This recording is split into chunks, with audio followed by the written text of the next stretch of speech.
জানোয়ার, তোমরা আমার সাথে কি করেছিলে? বাবা, আমরা তোমার কিছু করিনি বাবা। ওরা হলো বিশ্বাসঘাতক। আমি অসুস্থ হতে পারি, কিন্তু এখনো মরে যাইনি। তোমরা আমার সাথে কি করেছো? কি ভেবেছো আমি জানি না? চলে যাও, বেরিয়ে যাও এখান থেকে। তোমার মুখ যেন আর না দেখি। চলো চলো চলো। দাদু, কেমন আছো এখন? ঠিক আছি, আমার ভালো লাগছে। ছোট্ট সোনা, তুমি কি এক্ষুনি আমাকে বাঁচালে? হ্যাঁ হ্যাঁ দাদু, তুমি ভালো আছো, এটাই ভালো। তুমি দাদু বললে? ও কি তোমার? আমি তো হলাম সিদ্ধার্থর বোন।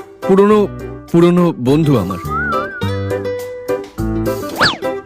কি এটা? আরে দাদু, এটা দেখো না।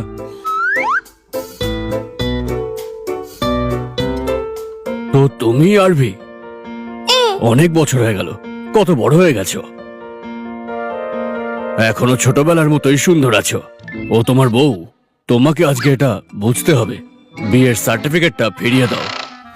তার মানে?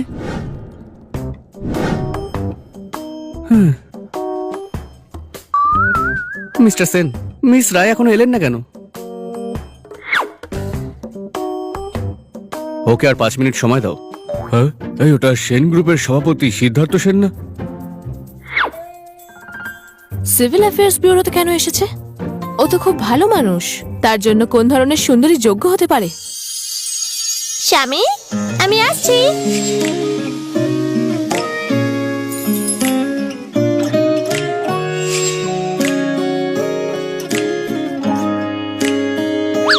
সোনা, এসে গেছি, চলো যাই।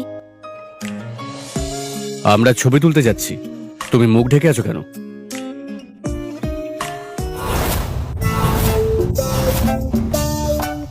তুমি এরকম সেজেছো কেন?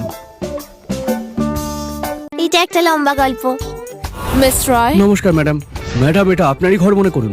মালিক বললেন আজ আপনি ছোট মালিকের সাথে বিয়ের সার্টিফিকেট আনতে যাচ্ছেন। সেই জন্য আমরা আপনার জন্য এই পোশাক আর প্রসাধনীগুলো আগেই প্রস্তুত করে রেখেছি। হ্যাঁ, এখানে রাখো।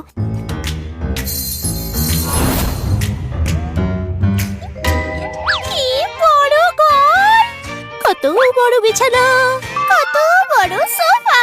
অবশেষে আমি দারিদ্র্য থেকে মুক্তি পাবো।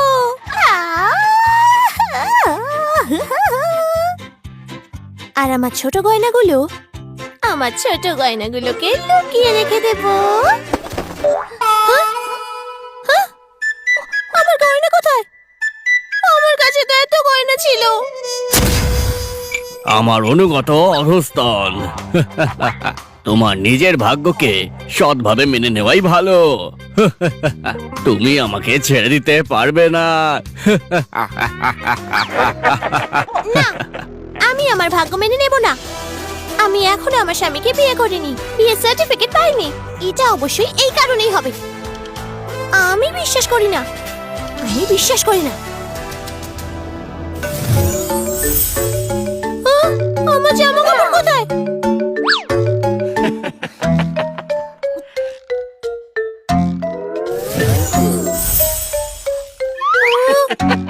আমি ভালো পোশাক পরতে পারছি না, ভালো মেকআপ করতে পারছি না।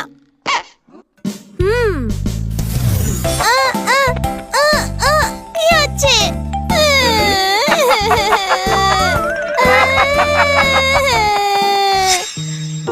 এইটুকুই হয়েছে। এসো।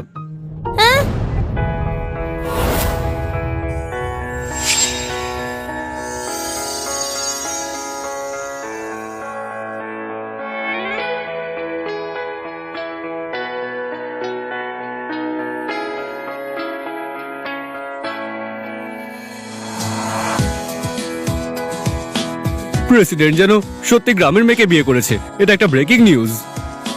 আমি যাকেই বিয়ে করি না কেন তাতে তোমার কি? দেখি দুজনেই হাসেন। কে বলেছে ছবি তুলতে গেলে হাসতেই হবে? তোমার কাজ করো, ছবিটা তোলো।